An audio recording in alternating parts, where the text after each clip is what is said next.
Thank you for joining us today on Heritage Events Live. My name is Tom Spohr. I'd like to welcome you to our event, Building an Army Ready for Great Power Competition.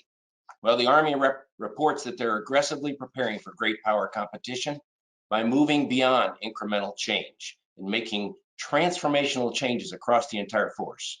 Notably, the Army has announced people as their #1 priority, putting resources towards efforts that take care of people and transform how they manage talent. This transformation also includes new doctrine, organizations, new ways to train, modernize equipment, and how the Army competes around the world. These changes are designed to help ensure the Army maintains strength for great power competition, which is on the horizon. As the Army moves into 2021, however, storm clouds are on the horizon. Joint Chiefs of Staff Chairman General Mark Milley has recently predicted a lot of bloodletting as the Army tries to fund all the necessary programs, including sea power in a constrained funding environment. A new administration with undoubtedly different priorities has been in office now for about a month, and the recruiting environment remains difficult.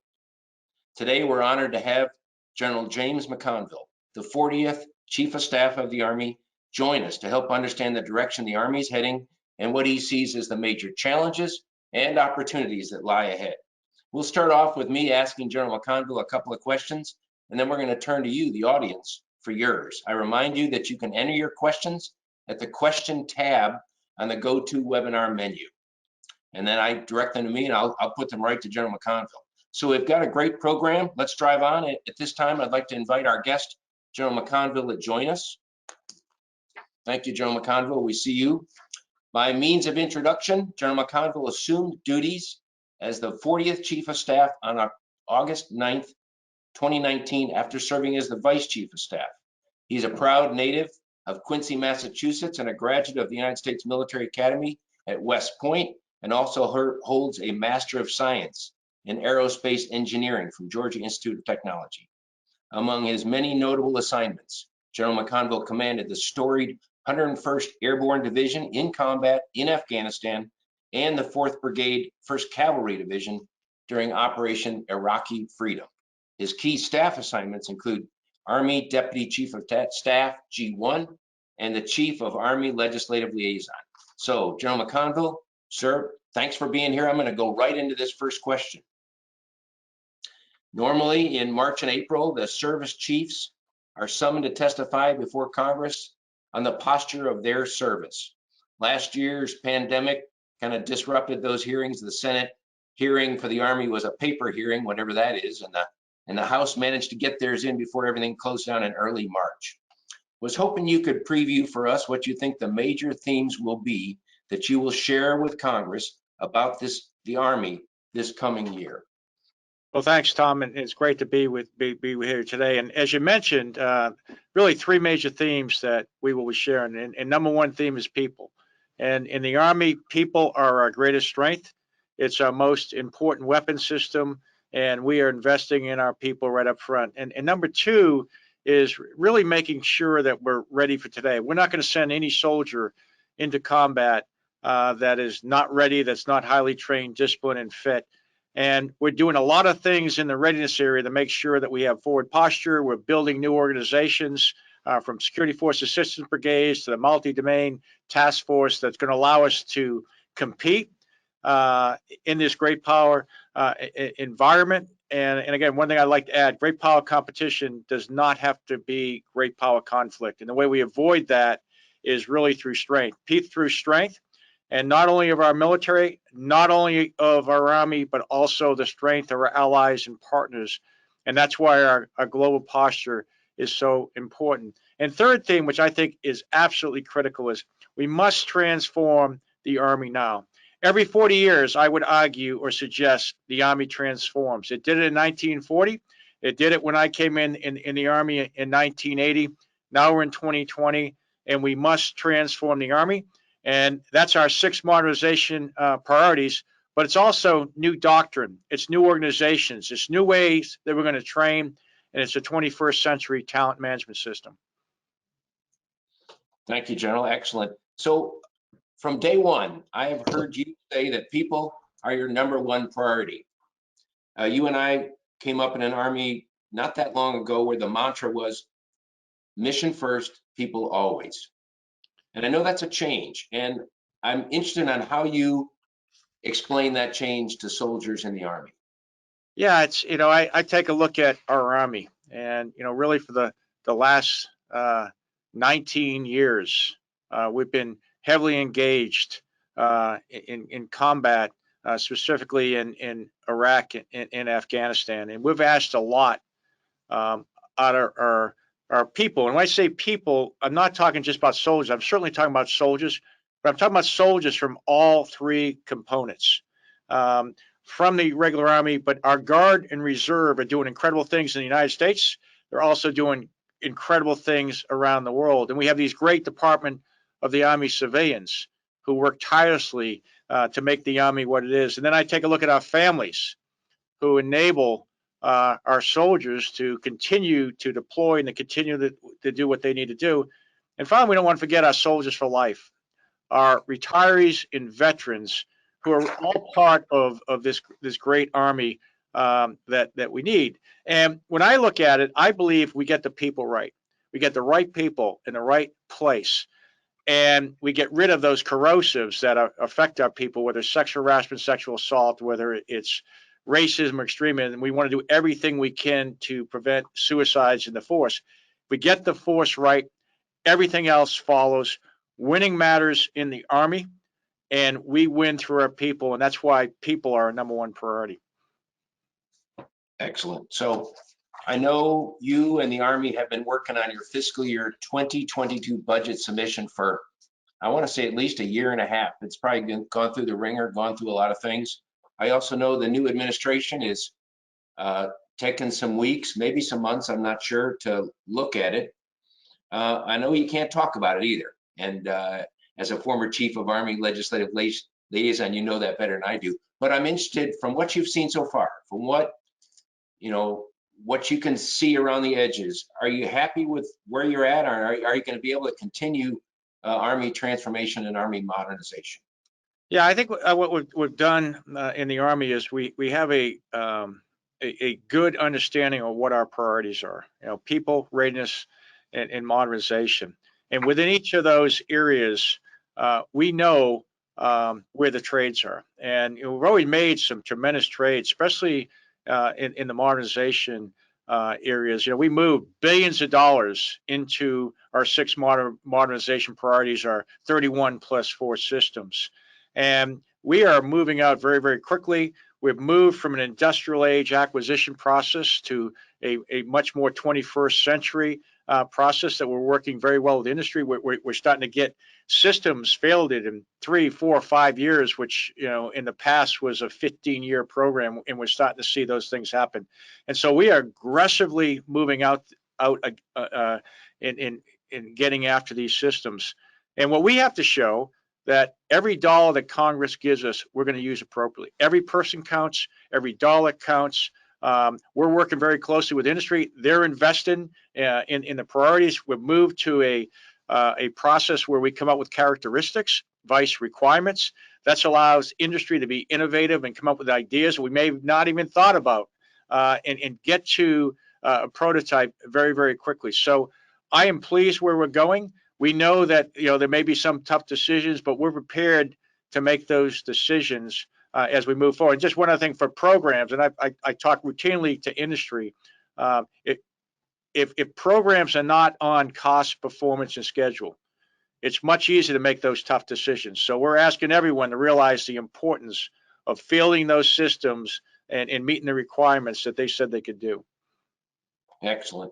So let me stay on that topic just for a minute here. And the Army has talked for over a year, I think, I can't remember exactly, about their 31 plus 4 signature systems. If you could explain, briefly the difference between the 31 and the 4. But to my knowledge, none of these programs has really crashed yet. You've not had like a program termination. You're not down to 29 signature systems or 26 or something like that. They're all it's seemingly clicking along. But I'm curious, in your opinion, is the Army intellectually prepared to kind of, if you will, cut sling on one of these programs if you don't see it heading in the right direction?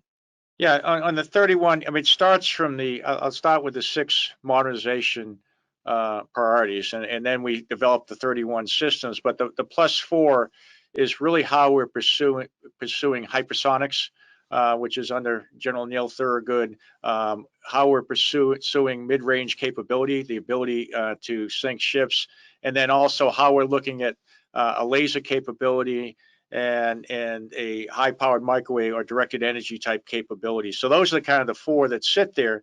But what we've done is we've done a lot of simulation, a lot of experimentation with the systems that we have. And the way we're developing them, it's not like maybe we did in the past where we'd go years, invest billions of dollars, and get to the end of our program. We're supposed to field it and go, well, what happened? We didn't have what we wanted. So we're taking a different approach. We saw that with the optionally manned fighting vehicle. We stepped out, we took a pause, we stepped back, and we came out with the characteristics that we were looking for in the system. So what's different now than previously is, in the past, we'd spent a lot of time writing a requirement, maybe 5 years to get the requirement exactly right, that was very prescriptive, and then we'd go into the acquisition and competition phase. Now what we do is we come out to industry and we say, hey, we want something that has these basic characteristics. And traditional industry and non-traditional industry can come back and they can give us an ideas on a white paper, and we may get 100 inputs from industry, and then out of that, maybe we pick 10. Hey, we think these have potential. We give them a little money. We say, hey, come back with a design. And they come back with design. We update the characteristics based on what they've shown us, and maybe down select a little more to maybe 5. And they come back with a detailed design, and we can actually start to look at that in the computer, get a much better idea of some good ideas that we want to keep, and then move to a prototyping capability, and maybe down select the 2 or 3 that are going to actually prototype. And when they get in the prototype, we can put soldiers on those prototypes and work with the industry actually to get to a set of requirements that we know that's attainable. And we can also make sure that we put a requirement in place, we know they can do it, and we don't waste a lot of money in the process. And this actually moves very, very quickly. So that is what I think the difference is how we're doing things in the future. But at the same time, I'm telling everybody that every dollar counts. And if we're going to field the system, it's success in what winning looks like is getting into the hands of soldiers. And we must do that, and we must transform the Army now. Excellent. So I want to shift a little bit over to recruiting. Article in the Wall Street Journal, I think it was today, even talked about the impact that the pandemic has had on recruiting, that typically in times of economic trouble, people move to the military. I'm wondering if you're seeing that now. I'm wondering how difficult the recruiting environment is and whether you anticipate meeting your goals. I know it's early in the fiscal year, but how are things looking for 2021? Well, first of all, I talk a little about 2020, which was really a very challenging year for recruiters. They made mission. We had historical highs for retention, which we were very, very happy with. That means we have experienced soldiers and non-commissioned officers that believe in what they're seeing and they want to stay. We learned a lot in 2020 about virtual recruiting. We've really never done that before. We've kind of been doing industrial age recruiting, where our recruiters go out to high schools and they have to meet with people and they aggressively work to recruit soldiers into the Army. And what we've learned was the best way to do it is almost like a hybrid, some virtual, some meeting. And we actually had to do that because we paused on recruiting for about a month and a half while COVID was really raging through the country. But we figured out how to do that. And we made a mission last year, and quite frankly, we overproduced, and we actually pushed people into this year.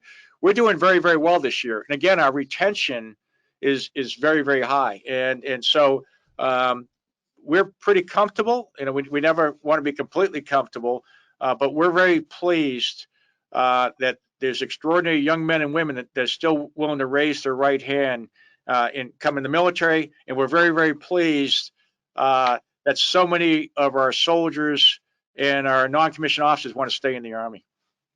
Excellent. So a lot of good questions are coming in. I'm going to turn to them. after this final one from me, and that is this got to do with the Indo-Pacific. And as you know, General Berger, your counterpart on the Joint Chiefs of Staff, the Commandant of the Marine Corps, has chosen to take the Marine Corps and, in my view, I think in others as well, narrowly focus it on the Indo-Pacific, divesting himself of armor, artillery, other capabilities that don't appear to have much utility anyplace else except the Indo-Pacific. And it strikes me that the Army doesn't really have that option, that you can't take your Army and focus it on one particular theater or one particular future war. But then there's some that say the Army isn't terribly relevant in the Indo-Pacific. I was hoping you could talk about both sides of that argument. Yeah, let me just, first of all, General Berger is a great officer, just a really forward thinker, and he's doing some incredible things with the Marine Corps, and we're, along with the rest of the chiefs. We're working very, very closely. General Brown and I have signed an agreement for the joint all-domain command and control capability working very closely with the Navy. And so there's a lot of good teamwork going on between the chiefs. And, whatever we produce is really as a joint force. And what I've learned, and again, as a chief, we're spending a lot more time in the Indo-Pacific. And we think that is very, very important. Some of the units that we're building, our security force assistance brigades, are incredibly high demand because they can go out there and work with our allies and partners. They have a very small signature, but they can really increase the capabilities and capacities of those units. We've had countries come from the Indo-Pacific. We had Thailand and Indonesia. They came through our Joint Readiness Training Center. We had Korea come through the National Training Center. We're doing exercises with our partners in the region. And, it's certainly, when you talk about the Indo-Pacific, it's certainly a very important maritime environment. But the thing I've learned is most of the senior leaders in the countries that we want to deal with are Army officers. And most of the people in that region live in the land. So there's definitely a reason for the Army to be there. The multi-domain task forces with long-range precision fires and some of the capabilities that we provide with long-range effects fit very, very well into Admiral Davidson's concept of how he wants to compete. And what we're all looking for is how do we compete without getting into a crisis or without getting into a conflict? And I would argue you do that through strength, and the strength of our joint force, the strength of our Army, but more importantly, the strength of our allies and partners. And we're working very, very closely with them to develop their capabilities and capacities. And so I think there's a lot of work for everybody out in the Indo-Pacific. Super, thank you very much. I'm going to go to some questions that we've gotten through the portal. And again, keep sending them, people. This one's from Tony Capacio at Bloomberg. Tony, you just talked about the multi-domain task force in the Pacific. Tony's interested, is it operational? Does it have a commander, a location, and have the allies agreed to wherever that location is? Yeah, well, right now we're building the multi-domain task force. It's stationed at Joint Base Lewis McChord. Brigadier General Jim Eisenhower is the overall developer of that organization. And what that organization does is it has a lot of capabilities within it. I like to say it does two major things. One, it does long-range precision effects. And two, it does long-range precision fires. So we think about the long-range precision effects. What we're looking at is the core of that organization, and we always got to have an acronym. It's I2Qs, but I'll come back and, which means there's a battalion that does intelligence, it does information operations, it does cyber, it does electronic warfare, and it does space. And all those capabilities can be used to get precision effects below the level of armed conflict. But it also has the capability, as we develop our long-range precision fires, whether it's hypersonics or it's mid-range capability or it's the precision strike missile, to command and control those assets. And those assets have the ability to penetrate, if required, an adversary's anti-access air denial capabilities. And through that, you get deterrence. And so we are building them. They're coming on board as we speak. Each one will be modified for the different type of theaters that we have. But we can actually plug into those organizations different capabilities as required by the mission. Super.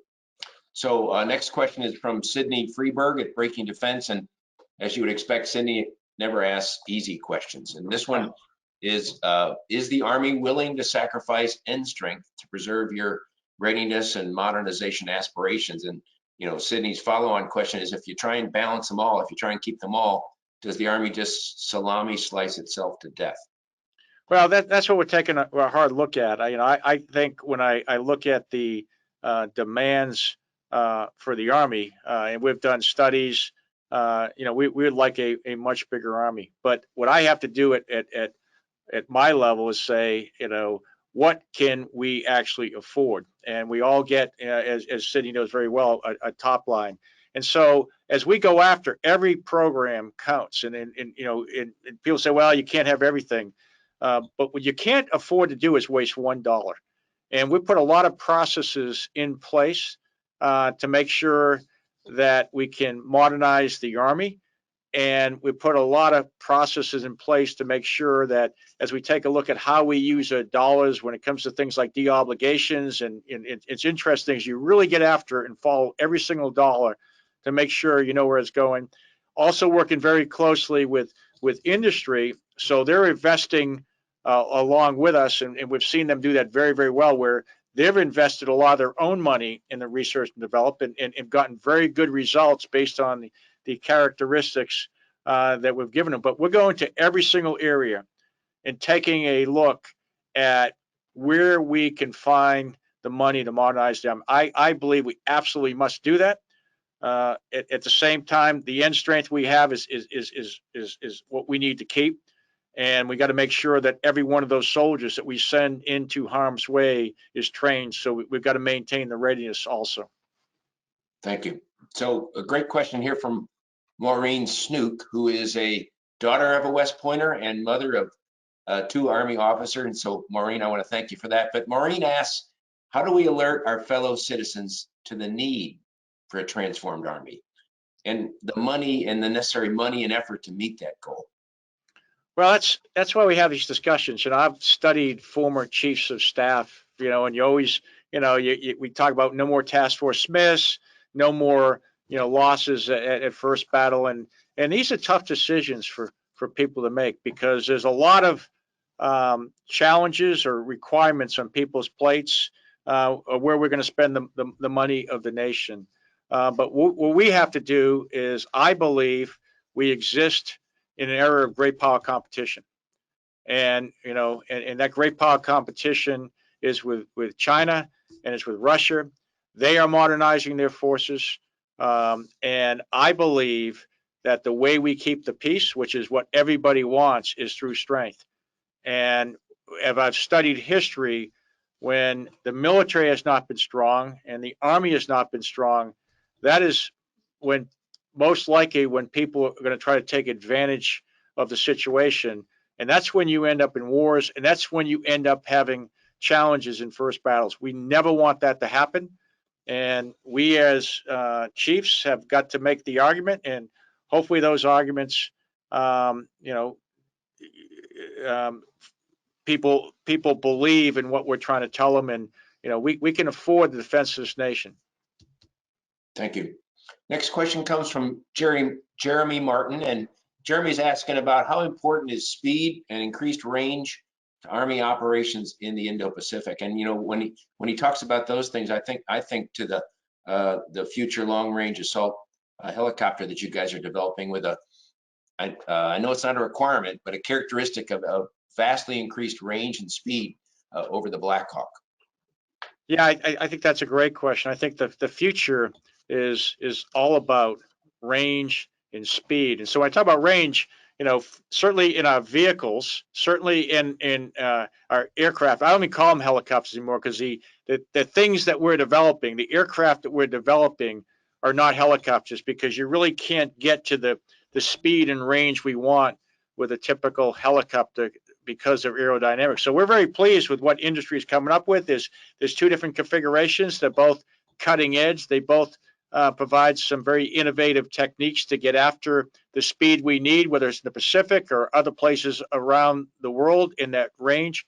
But if you also take a look at long-range precision fires, and you take a look at what we've done already with hypersonics, and you take a look at the capability with mid-range fires that we're going to have, or precision strike missiles, we're going to be able to reach out and touch those who wish us harm if required in a way that we've never done before.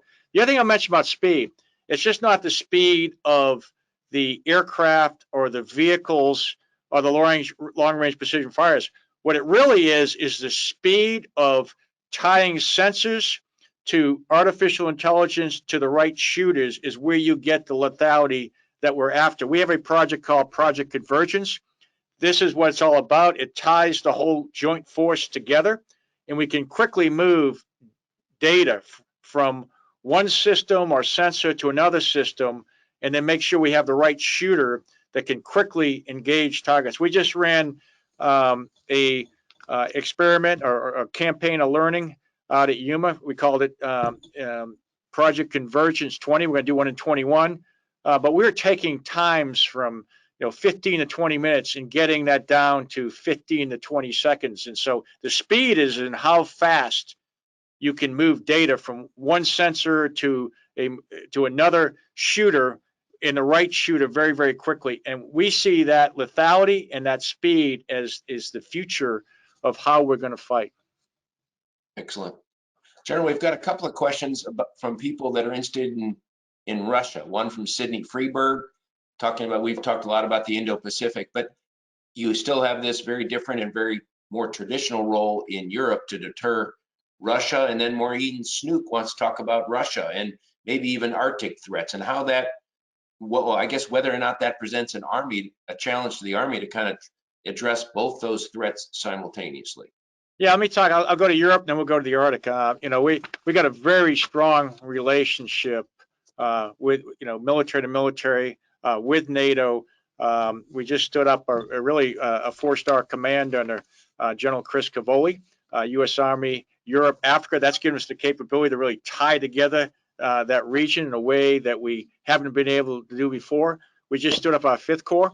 And the 5th Corps is focused on Europe, so we got the capability to have the right level of leadership. Because as we take a look at the future, corps are going to be a lot more critical than we've seen in the past. As we looked at how the Army would fight, I'd say over the last 20 years, we went to a brigade combat team model. That was kind of the building block. But as we start to look at conducting multi-domain operations, you need to have much higher headquarters that can do the coordination with the other services and with the other COCOMs. I mean, if you're going to shoot a hypersonic missile, you're not only going through the air, you're going through space, or you're getting pretty close to that. So, and you're going through multiple COCOMs. So that is not going to be done at a brigade commander level. You're going to have the coordination in place. So we're starting to put that together. But we are working very, very closely with our partners and allies in Europe on the eastern side, whether it's Poland or Romania. Very, very close relationships and training going on. We're doing a warfighter this spring, both with a French division and a UK division. So we are working very, very closely with our allies and partners in Europe. And I think we need to do that because there is a lot of competition going on inside Europe and with Russia. And again, it's peace through strength. It's our military, our joint force, but also more importantly, the relationship with our allies and partners. And for the Arctic, we talked a little about that. We have a Arctic strategy for the Army. Many of the services have done that. We're recognizing the importance of the Arctic, and as others are, and we are competing in the Arctic. And we're starting to take a look at in the Army is, we have units in Alaska, but not really equipped to the level we want. So we have the Arctic capability we want. We're certainly taking a look at that. We're taking a look at the headquarters there. Is it an operational headquarters? Right now, it's more an administrative headquarters. We see value in looking at whether that should be an operational headquarters. And also, as we develop multi-domain task forces that have the ability with long-range precision fires and in the future could provide anti-access, air denial capabilities, what is their role in the Arctic, and how can we position those forces? So all those things are going on in the Army right now. All those things are important. And quite frankly, that's why the transformation of the Army becomes with a sense of urgency. Thank you.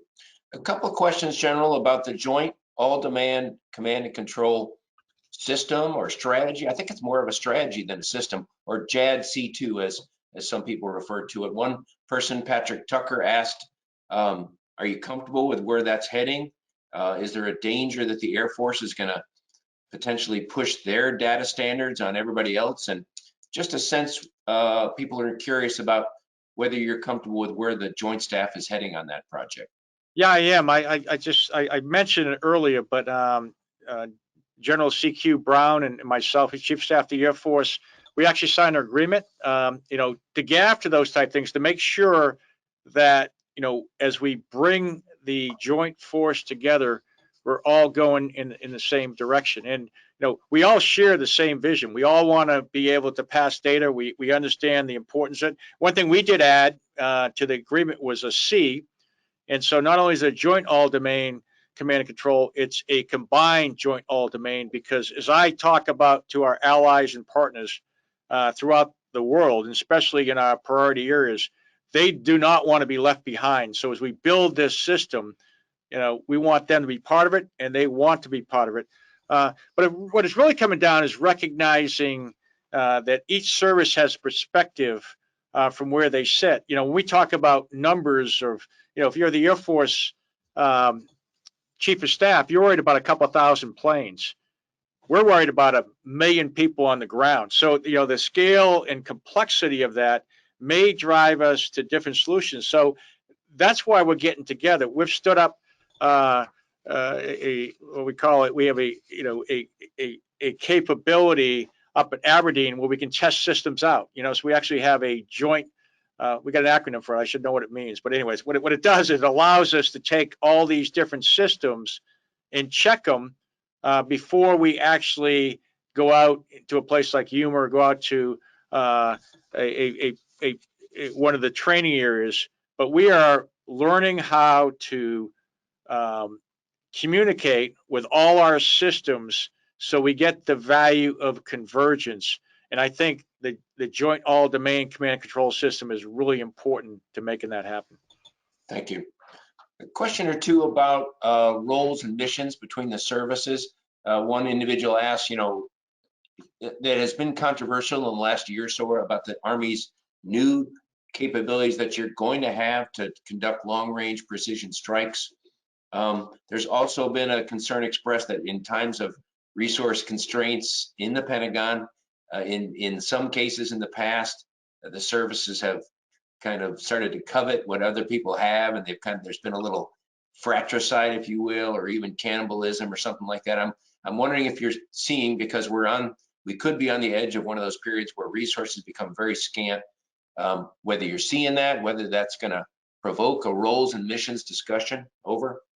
Yeah, I think some people asked on the long range precision strikes, why do you have a land option? And I think what we have is really twofold. As we look at our competitors, they all have the ability to do long range precision strikes, and they all have the ability to do from the ground anti-ship capabilities operations. And so we're just rounding out the portfolio of a ground force. But what it also does is, in some ways you think about, if you take a look at the concept of multi-domain operations and how we discuss we're going to fight in the future, we are going to fight as a joint force. And we can go back and take lessons from how we've done things before. We don't want to fight the last war.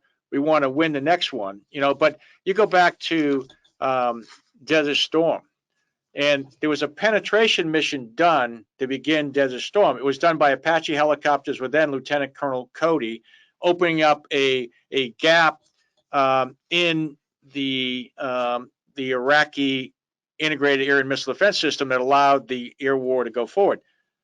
I would never do that today. And, as far as, the way they did it in the past, but, I could see with long range precision fires how you would suppress air defense with the capabilities that we're going to bring that would allow our joint partners either to get in closer or to get through that system. So I see great value in that at a very limited cost. I can see the Army enabling either maritime or air maneuver in some of these anti-access area denial capabilities. Again, what we want to do is provide the combatant commanders options, and our competitors or adversaries dilemmas or things that they have to deal with.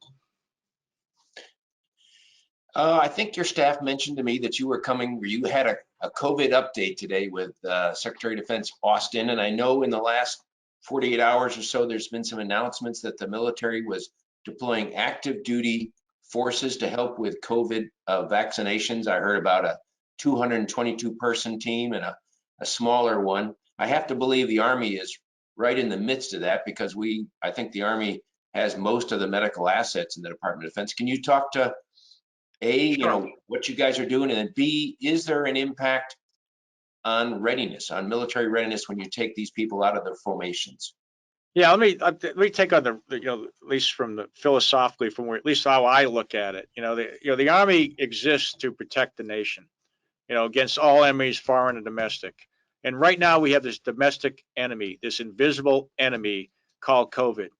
And when you look at the casualties that our country has taken, well in excess of what we took, from World War II. So from where I sit is we all should do whatever we can to defeat this virus. And so we've been doing that for the last year, whether it's in our Medical Research Development Command. We've had a lot to do with, getting the vaccinations along the way. We've had a lot to do with helping improve testing. We've had a lot to do with therapeutics. We got some great scientists and some great logisticians that have been helping make that happen. We stood up these urban augmentation medical task forces that have been, set up alternate healthcare facilities, but they've also gone into the hospitals at the toughest times, into New York City, into New Jersey, into Washington, you can name it. We've been there. And now, most recently, is the nation has asked us and to help out with the vaccinations. And as you said, we just sent our first team, 222, from Fort Carson, Colorado. We have another one standing by from at Fort Campbell with 101st, and we sent some smaller teams out there. And we've got about 25,000 National Guard soldiers that are doing this right now in our reserves. So the Army is committed to making this happen. And it could affect readiness. Sure, those units that are doing this, they're not training the way they need to, but we got to defeat this enemy. I think it's the right thing to do for the nation. And the sooner we defeat it, the better off we're going to be, and we can get on to the other things. So I stand firmly behind the decision for us to get after this. And we are advising, certain units if it has a big impact on their readiness. But right now we are comfortable of where we're at. Excellent. Yeah, and it's ironic to me because there's been discussion in the media about, hey, the military is not much use against this current threat. We should relook our priorities as a country, de-emphasize the military in favor of threats like the pandemic. And when you look at it, the military has been a key enabler of the entire country's response to the COVID epidemic. So it really, I think people don't understand how much the military and the Army have contributed to fighting the COVID. So thank you for that. Bill Tice asks, can you comment on future plans for the Patriot system and its new radar, I guess called the TAMDIDS, and its future plans? Comments on that?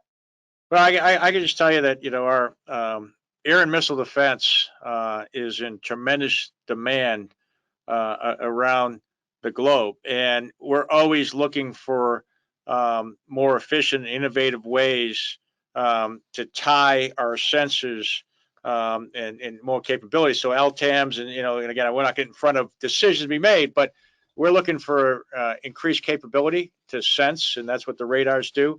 And then even within the Patriots, the ability to protect our forces from theater ballistic missiles or high-end type unmanned aerial systems or enemy air. All those we are concerned about. We have an obligation to protect our soldiers, and that is what we're going to do.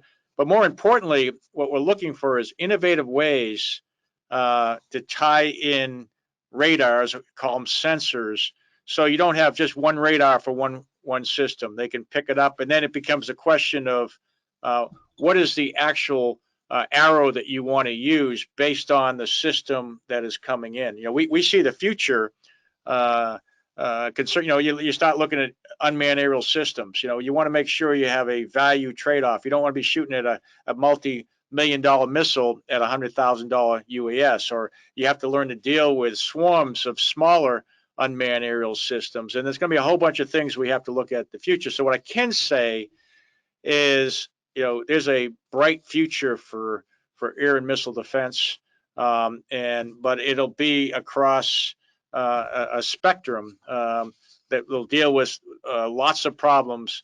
But at the end of the day, it's all about project convergence. When we have multiple sensors coming to an integrated air and missile defense battle command system that can choose the right weapon to go ahead and provide the right effects to defeat that system. Thank you, sir. So changing gears, a couple of questions about extremism in the military, in the Army in particular. I know Secretary of Defense has announced a stand down in the next 60 days or so. I'm wondering your thoughts on that, whether that constitutes a significant problem for the United States Army. I think, well, first of all, there's no room for extremism of any type in the United States Army. There's just no room. You know, just that's just where we stand. And if you're an extremist, you need to go somewhere else. We don't need you in the United States Army. And as far as are there, you know, extremists or people, you know, we like to think there's not many, but we want to make sure when I look at those type of corrosive issues, and again, I've identified a couple. We've been talking about this for about 18 months in the United States Army: sexual harassment, sexual assault, racism, extremism. These are corrosive issues that hurt our soldiers, and they break trust with the American people, and we cannot have them in our Army. And quite frankly, if you're one of those that are doing these type things, you are not authorized to do that in our Army. You're not authorized to bring discredit to our Army and taint the incredible heroism of those who have gone before us and legacy of those who have gone before us. You have an obligation when you put on this uniform to live up to the legacy of those who've gone before us. And I think that is a sacred obligation. We are very, very blessed that we are a very well respected institution in the United States, but we should not take that for granted. We need to earn the trust of the American people every single day. And if we have these corrosive behaviors in our Army, we will lose that trust. Thank you, sir. So we're at the end of our allotted time here. I'll throw it to you for any closing comments, perhaps on challenges, problems you see ahead, or opportunities. Thank you. No, I just want to, you know, first of all, I want to thank our soldiers. You know, we have incredible, extraordinary young men and women, and I just see them all over the globe, and it's absolutely amazing. Whether it's here in D.C., making sure that we have a safe and secure inauguration, and being out there in the cold, in the wet, or being in Afghanistan, or being in Iraq, or being in Syria, or being in Korea, or being really around the world, 140 countries, and every day. Young men and women continue to do that. So I'm just incredibly proud to serve with them. We have fabulous Department of Army civilians. We have families that, you know, we just, you know, when we see what we ask them to do, I just can't thank them enough. And then for the soldiers for life, I give them two things out there. The retirees and veterans, I ask them to do two things for us, and I only give them two because they're retired. But, you know, usually I give people three things, but I'll give them two. I want them to hire and inspire. I want them to hire our veterans when they come out, because they're going to get, you know, great workers and I want them to inspire other young men and women to serve their country and give them an opportunity to do great things in life. And I got to share one more thing with this before we leave, though. I had a chance to go over on the Capitol and meet a great police officer. His name was Officer Goodman, and some of you might have seen him in the news. He was one of the ones that saved a whole bunch of people's life and a hero. And it's a great Army story. He was in the 101st Airborne Division, and he served in combat with the 2nd Brigade, the Strike Brigade, in a very difficult time during Iraq. And I asked him, why he went in the Army. And he grew up kind of fairly tough in D.C., some really tough situations. And the fact that he went and served in the Army changed his life. And now he's a hero of the Capitol. So those are the type of people who get in the Army. And I'm just real proud to serve with them all. Thank you. General, and on behalf of our audience, I want to thank you and the great soldiers in the Army for all your service in the good times and the bad. And mostly they've been tough times here lately. And so I want to thank the audience for your joining us today. This event will be recorded. It'll be available on heritage.org and on YouTube. If you work on the Hill or a think tank or just have questions, please contact us on the information listed on the screen, and we'd love to continue the conversation. Following this event, you'll get a survey, and I'll hope you'll complete it so that we can make future events even better. And to see the events that we have coming up, check out heritage.org/events. Again, General McConville, thank you so much. Really appreciate your time today, and everyone else, have a great rest of your day. Thanks. Thanks, Tom. Appreciate it. Thanks for watching the Heritage Foundation's YouTube channel. With more than 500,000 members, we are the nation's largest conservative research and education institution. We believe the principles and ideas of the American founding are worth conserving and renewing. Please help us further our mission by subscribing to this channel and sharing our videos with your family and friends.